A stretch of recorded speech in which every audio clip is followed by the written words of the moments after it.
The Rebbe began to Farbrengen this afternoon. First and foremost, we will relate to Parshas HaShavua.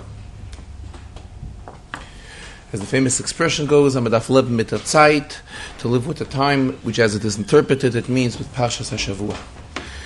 And this week's Parsha really relates to the contents of this week's Parsha, relates to Geula.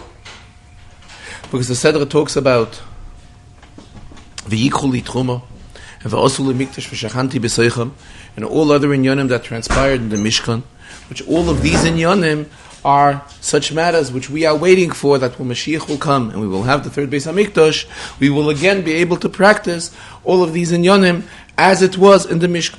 In fact, the Rambam, when the Rambam explains the pasuk v'osu lemikdash, he says that v'osu lemikdash does not only refer in the simple sense as when HaKadosh Baruch Hu spoke it to Moshe Rabbeinu, and it referred only to the Mishkan, but it refers to all the Batei Mikdash, including the third Beis HaMikdash, which we are waiting for, which will be rebuilt, which we hope to have access to immediately. So this yet more strengthens the relationship from this week's Parasha to the Inyan of Geula. What is the limud and hayroah? What is the hayroah which we derive from all of this? Says the Rebbe, in previous generations, there were Gedolei Yisrael that demanded and suggested that it would only be appropriate to learn in Yonim that have a shaychus with Karbonos and Beis HaMikdash, Teiras Koyanim, so that when Mashiach will come, the Koyanim will know what they have to do, the Leviim will know what they have to do, and the Yisraelim will know what they have to do. Koyanim B'avedosam, Leviim B'shiram, B'zimram, V'Yisrael B'mamodam. Everybody will know exactly what their share is. So if this was an inyan which was suggested in previous generations, how much more so is it in our generation, when we are living in the generation of Geula? We are in the final generation of Gullus, and we are the first generation of Gula. And it's already Kolu, Kola, Kitz, and all the Kates and all the set dates for the coming of Mashiach for Geula have already passed. And Geula is going to be immediately, so it is definite that we have to be ready with all the matters of Beis HaMikdash, so we should know and be familiar exactly what to do when the Rebbe will take us out of Golus and will give us Giyul. And all of this has to be in a way, just like the expression the Chazarah is, Zeh Yitnu. This is what they will give. What's the pshat? Zeh. Or there's an expression, V'zois HaTruma, which we have in this week's Chazarah. Mare be'etzboi v'oimer zeh. We pinpoint, and we can identify, this is it. Something which we can identify with our own hands, which is tangible, which we'll be able to see it and have it. And in such a way we will have the inyan of Geula. So, we have to be ready for it. And how can we be ready for it? By learning all the inyanim and Torah that relate to Beis HaMikdash. This will lead to Geula. And to Kitzav Harananu Sheikh Neyafa, that all those that are Sheikh Neyafa will awaken. Also including the one whose Yortzeit it is today. Now today, Vav Oda was the first Yortzeit of the Rashag, the Rebbe Zolzangazon's brother-in-law. And as we will hear later in the Farbrengen, the Rebbe referred to it in a very strong way throughout the entire Farbrengen. Especially that the Yortzeit was already that the Chassidische Farbrengen was made last night. And we all know what the greatness of a Chassidische Farbrengen is the famous expression of the Alter Rebbe, Piska Mishamaya Naches, a note came down from heaven, that what a Chassidische Farbrengen can accomplish is even more than what Malach Mechol can accomplish. And all of this, especially that we are already after the weeks of Shuvavim.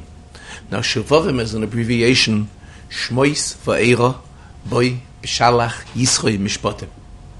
There are such people that had a minig to fast during the weeks of Shavavim. Rebbe has once spoken about it at length, that in Chassidus this is not mentioned. However, we already passed these weeks of Shavavim. In other words, we are another step closer to Geula and waiting for the Geula Amitis Vashleim.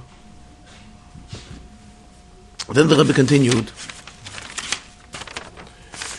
and again, referring to the Yortzeit.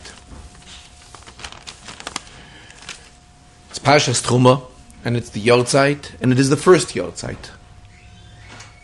In other words, we have just finished a short while ago, we finished saying Kaddish.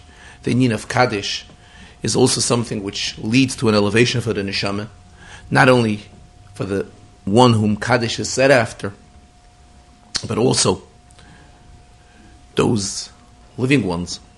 It's an assistance to them as well, so that they should not have to come on to an inyan of the contrary of Chaim, but from this regular life which we are in, we will step automatically into Chaim Nitzchim, into eternal life, which will be through the coming of Mashiach. But getting back to the Baal HaYotzait, his name, we have the letters, in his first name we have the word Shomar, but we actually also have the word Neshama. Even though there is no nun in the word, Shmaryo is without a nun, so first of all it has a yud and a vav. And a vav, when you add on two nuns, you get a vav, a vav, when you add on two yuds, a yud on top and a yud on bottom, you get a nun. So the nun actually is there. Furthermore, the mem is there. And mem and nun exchange. Mem is next to nun, and there is an interrelationship between mem and nun. And the letter mem is also a special letter. Letter mem, spoken about a lot in Chassidus, that there's a pasuk in Yeshayahu, lemarbe hamischa. There the pasuk is talking about Geula. And it's the only place in Tanakh, probably, in Torah, where in the middle of the word, we have a mem, and it is a shlos mem.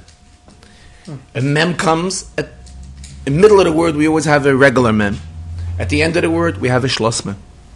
To have a shlos mem in the middle of a word, there is one exception in Torah. Rebbe has spoken about it many times. A closed mem relates to Geula. The contents of the psukim there are about Geula. And a closed mem shows the fact that it has no openings. In other words, everything is through and through already permeated with Kedusha. And that's why it relates to Geula, a closed mem. Here, Taka, we have an open mem. It's the middle of the word. But this open mem in the middle of the word should lead to a closed mem in the middle of the word. And the inyan of a closed mem in the middle of the word is the inyan of Geula. It also has a shaykhis to the name of his father. His father's name was Reb Menachem Mendel. And Menachem Mendel, we know, is the gematria of Tzemach Tzedek. And Tzemach is the name of Mashiach. And when we say on somebody, Ben so-and-so, it doesn't mean that he's only the son of so-and-so, and to him it has no shaykhis. But it means, just like there's an expression, somebody is a Ben Choyrin, he is a free person. Again, we use the expression Ben, but it doesn't mean he's a son of a free person. This identifies the person himself. The same when we're talking about his father's name, though there's the simple meaning of it, that this and this was his father's name, but it also has a strong shaykhus to the person himself. Especially in light of what Alter Rebbe tells us in Igeres HaKodesh, that on a day of Yortzeit, all the energy and all the investment that a person has invested into this world, and his entire toil, and everything has its elevation on this day. And when we're talking about this Baal HaYotzeit, he has given the most of his life, the majority of his life, he has given in the most dedicated way to Terumah Mimim. And especially there are the students of Terumah Mimim. And not only the students of Terumah Mimim, but they are students of the students of Terumah Mimim. Throughout all these years, that all of them have been Neiros Lahoyer, they've illuminated the world, and they have affected others, that others should also be in a level of illuminating the world. So all of this is definitely adding to this Baal HaYotzeit. The Rebbe suggested that it would be appropriate to print a maimer. It should be printed Leilu Nishmas the Baal HaYilul, and the contents of the maimer should be in Yonim that deal with Beis HaMikdash, or an inyan that deals with Geula. Especially that we are in the month of Adar, and not at the very beginning of Adar. Mishenichnas, but we have already stepped into Adar. Adar is Mishenichnas Adar Marbim B'Simcha. So this begins right away at the beginning of the month. So when we are 6 days into the month, that means every day we have added on Simcha more than on the previous day. Especially that this is the 40th year. A time of Nasan Hashem Lachem, Leiv Ladas, V'nayim Lirois, V'naznayim Lishmaya. In other words, at a time when we're getting such elevations. So all of this will definitely lead to what the revelation of Asuli Mikdash V'Shachanti B'Seichem has spoken earlier, that it means that we will have access to the third Beis HaMikdash, and in Kitzu V'Haranenu Sheikh Neyafa, everybody will awaken the Baal Hayotzait and everybody else, and all of this will lead to what we have in next week's Sedra. What is the contents of the Sedra which we began reading today to Mincha? The Sedra begins V'Ata Tetzaveh. So there's a taich of the Alter Rebbe. V'Ata is referring directly to HaKadosh Baruch Hu. V'Ata Atzmus Hus of the Rebishter. In other words, the Rebishter, how he's standing above any type of definition by name or by title. And we are saying that this level of V'Ata is Tetzaveh, Meloshen Tzafse V'Chibu. This is becoming totally united with each and every Yid. And what does this lead to? What is the contents of V'Ata Tetzaveh? There we talk about the menorah which was kindled in the Mishkan. And the same we have the spiritual menorah, which means the kindling of the spiritual menorah in each and every Yid. And this will lead to the lighting of the menorah in the Beis HaMikdash. Regarding the lighting of the menorah in the Beis HaMikdash, we know that there's the opinion of the Rambam that the menorah was lit twice. The menorah was lit in the evening as well as in the morning. This also means the spiritual level, that we will have the madrega of Erev as well as the madrega of Beiker, and all of these levels we will achieve at a time when Mashiach will come. And then we come to a yet higher madrega. From Pashas Tetzaveh we come to Pashas Kisisa. What is the taich Kisisa? Kisisa doesn't only mean to count. Kisisa means an elevation. Ufheim. And this is extremely appropriate regarding today's day, because we're talking about an inyan of Yortzeit, and what happens on a day of Yortzeit? On a day of Yortzeit, the person whose Yortzeit it is, there's an Esiyas Roish, there's an elevation for him, as well as an elevation for everybody else. An inyan of Nosei Es Roish. From Pashas Kisisa Es Roish, I'm sorry. And from Pashas Kisisa we come to Pashas Vayakil. What is the contents of Vayakil? As we already have spoken, that Vayakil Moshe has congregated people, and when was all this? On Shabbos. And here we have the great inyan of congregating and getting together and learning Torah on Shabbos. And from then we come to Pkudei. Eila Pkudei HaMishkan. Mishkan HaEdus. It's mentioned twice, Mishkan. The Rebishter took both Batei Mikdash from us as a mashkan. But now the Rebishter, when one gives a loan, you take something on a collateral. Okay. So the Rebishter has taken the Beis HaMikdash from us, a collateral, until we will be worthy that he should give it back to us. But the Rebishter will give us back the Beis HaMikdash, and then what we will come to is the following Sedra. The following Sedra is Vayikra El Moshe. And as we all know, what Alter Rebbe tells us in Tanya, that every Yid has a spark of the neshama of Moshe Rabbeinu within him. And here we say Vayikra El Moshe, that the Rebishter is calling to Moshe Rabbeinu. In other words, the Rebishter is calling to the spark of Moshe. The Rebishter is addressing himself to the spark of Moshe that is within every Yid. And all of this we will have. Mashiach will come. And then will be final count that the Rebishter will count Yid, and that will be the 10th count. All previous 9 counts we already learned about in the Torah. And then will be the final count. It's mentioned many times that the number of 10, many inyanim when Mashiach will come relate to the inyan of 10. We will have the 10th paraduma, and it will be the 10th shira, and it will be the 10th counting. And then every Yid will live up to the madrega of Shevet Levi. What is the inyan of Shevet Levi? Levi is Meloshen attached, Meloshen closeness. Hapam Yilove Ishi Alai. This is a level that every Yid will be at, that every Yid will be closely attached to HaKadosh Baruch Hu. It's an appropriate time now to talk about all this. Now is a time of Raiva de Raiva, which is a time of Eis Ratzon in Shabbos itself. In the entire Shabbos, when is the most desirable time in Shabbos, the biggest Eis Ratzon in Shabbos? That is the time of Shabbos afternoon. As we know, how we say in the text of davening in Shabbos, when it comes to Mincha, we say V'yenuchu Vom. Prior Shemin Esrei, so one Shemin Esrei, we say V'yenuchu Voi. Another Shemin Esrei, we say V'yenuchu Vo. When it comes to mincha, then it's a combination of boy and ba, and we have the level of bam, a combination of both. That is the highest madrege in Shabbos itself. And from here, we will go into the inyan of Geula. What's the word ring? Move to bow. What's the word ring? In the Shemona Esrei, Friday night, we say, V'yanuchu va kol Yisrael. All Yidden will rest in. It's a female expression regarding Shabbos. Comes to the Shemona Esrei of Shabbos morning. Notice the expression is, V'yanuchu voi. We will rest in him. On Shabbos. Kol Yisrael mekatche shmecha. Notice the expression in Shabbos by Mincha, it is V'yanuchu vom kol Yisrael. 207. Page 207. All the Yidden will rest vom in them. What says them? It's the combination of both previous levels, the level of Friday night and the level of Shabbos morning.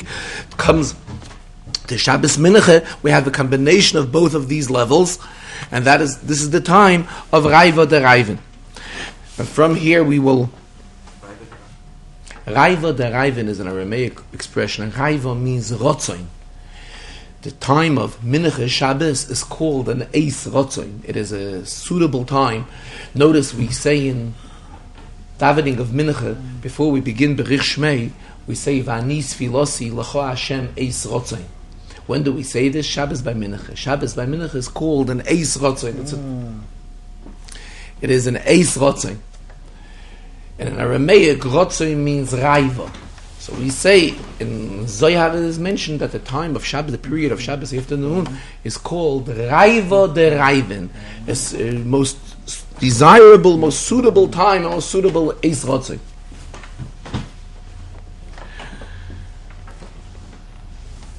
And all of this will lead to Geula. And as Chazal tell us, once it will come Geula, then Eretz Yisrael will spread. Asida Eretz Yisrael shetispashit b'chol ha'aretz, that Eretz Yisrael will spread throughout the entire world. Meaning that the spiritual concept of Eretz Yisrael, what does Eretz Yisrael stand for? Eretz sherotzesa la'asais retzayin koina. Why is it called Eretz? Because it has this inner desire of doing the wish of its master. And this is emphasized yet more in the word Yisrael.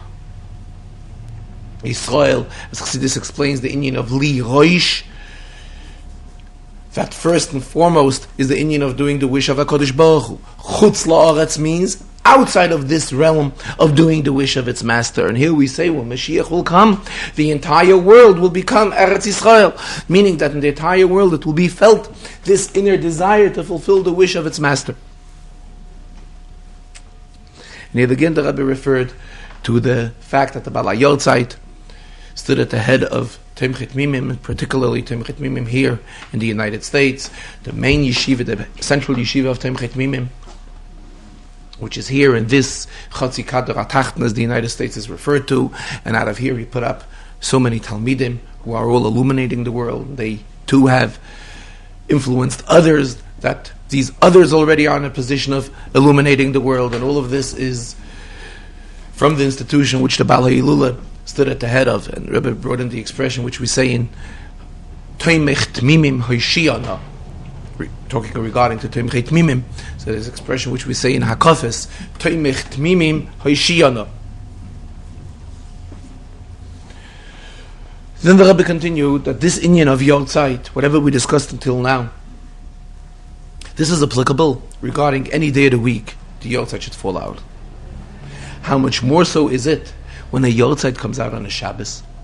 And Shabbos is a day of Vayechulu Hashamayim v'ha'aretz v'chol tzva'ah, which means that the entire world, Es Hashamayim v'es ha'aretz, Bereshis bara Elokim, Es Hashamayim v'es ha'aretz. So Chazal interpret what does Es mean? Es Hashamayim and Es ha'aretz. It means l'rabbis. It comes to include everything that relates to Shamayim and everything that relates to Aretz.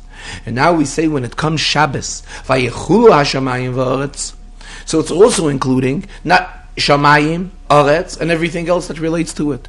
And we say that when it comes on Shabbos, all of this is having its aliyah, its elevation. So when a Yortzeit comes out on such a day, so there's a special elevation on the day of the Yortzeit. And Shabbos also reminds us on the inyan of Geula. Because Shabbos, we know, is mekacha v'kaima. Shabbos is something which is set, as opposed to Yontif. Yontif depends when we set the month, when witnesses had to come and say that they saw the new moon, and that's how the month was proclaimed. And on this dependent the day of Yontif. Shabbos is something fixed that we have from Sheishes and Mebereshes that the Rebbe has created, so automatically every 7, again, after we go through a cycle of the week, we have again Shabbos. The Rebbe is saying Geula is the same, because once we will have Geula, it'll also be a permanent elevation in Kedusha, similar to the elevation which we have on Shabbos. And from this Shabbos, Moitzoya Shabbos tonight, is Zayin Adar, 7 days in the month of Adar. And as we know, this is the date of birth, or the date of in the Yom HaYilulah of Moshe Rabbeinu. And in fact, this is the day that led to the Nes of Purim. Because as we all know the Gemara, that when Haman threw the lot, and he saw that it came out on the month of Adar, he was happy because he thought that this Chas v'Shalom would be a non-desirable time for Eden, because this is the time when the month when Moshe Rabbeinu passed away. And as the Gemara concludes, little did he know that this was also the day that Moshe Rabbeinu was born. So what do we see? That the inyan of Zayin Adar, this is what led to Purim. Mela, says the Rebbe, it's extremely appropriate to utilize Zayin Adar tonight, tomorrow, to be meisif, to increase in the learning of Teiras Moshe, as Torah is called, Torah Shebiksav, as well as Torah Shebal Peh. And as Chazal tell us, everything was given to Moshe Misinai, even Masha Talmid Vosik Osid Lachadesh, even any inyan in Torah which is going to be added on, increased by any bright and thorough student. All of this was already given to Moshe Rabbeinu Misinai, so it's an appropriate time that on this day of Zayin Adar to be meisif, to add on in the learning of Torah, and also as well as in the giving of tzedakah. And when we're talking about the giving of tzedakah, this is something that relates to the Sedres which we are in, Pashas Kisisa, which we are going to have in another 2 weeks, and we read it last week also in Pashas Shkolim. There the Torah discusses the inyan of Zeh Yitnu, of the Machzis HaShekel, which every Yid was supposed to give. And what is the inyan of Machzis HaShekel? So Chazal tell us that Moshe Rabbeinu did not understand how is it that a Machzis HaShekel could accomplish so much. Yid'll take a Gashmiistic Machzis HaShekel, and it's going to be so effective by HaKadosh Baruch Hu that it's going to bring to Kapor al Kol Nafshei Seichem. And the Medrash continues that the Rebishter took out a Matbeya Shel Eish, a fiery coin, and took it out mitachas Kisei HaKavod, from under the Kisei HaKavod. And he showed it to Moshe Rabbeinu. When Moshe Rabbeinu saw this, he kind of was comforted, and this is what Yidden were giving. And this is the great accomplishment that a Machzis HaShekel has. Says the Rebbe, here we see the greatness of the inyan of tzedakah that a Yid does. When a Yid takes a Gashmiistic Machzis HaShekel, whether it's Kesef, Zahav, or Nechoshes, whatever it may be, it is a simple daimim. That's what it is. And a Yid takes this, and with all the sincerity that he has in his heart, gives this for tzedakah. This is so effective that it reaches to the Tachas Kisei HaKavod of the Rabbeinu Shalom. So effective is an act of tzedakah that a Yid does. And all of this should be done, the Rebbe concluded, in the spirit of the name of the Frierdiker Rebbe. Frierdiker Rebbe's name was Yosef and Yitzchak. Yosef, we know, is Meloshin. Yosef Hashem li bein acher. That we are asking that it should be done in a way, just like when Yosef was born, Rachel said, "Let Hashem increase her, give her another child." However, there's a famous taich from the Tzemach Tzedek, which the Rebbe quotes very often. Yosef Hashem li bein acher, that the avodah v'yid is that the one who is an acher, he's still an outsider. We should reach out to him and increase him too, that it should be obvious in him too that he's a son to HaKadosh Baruch Hu. Which this is the avodah which is demanded from us, to reach out to those who are as yet in the level of acher, and bring them, that they should be obvious, that they are banim l'Hashem Elokeichem, that they are children to the Eibishter. And all of this entire Aveda has to be done amidst a feeling of Yitzchak. What is the Indian of Yitzchak? Tzchoik, laughter and simcha. To do this entire Aveda, mitoich simcha v'tuv lavav. It's the feeling of joy and happiness. Agutavach.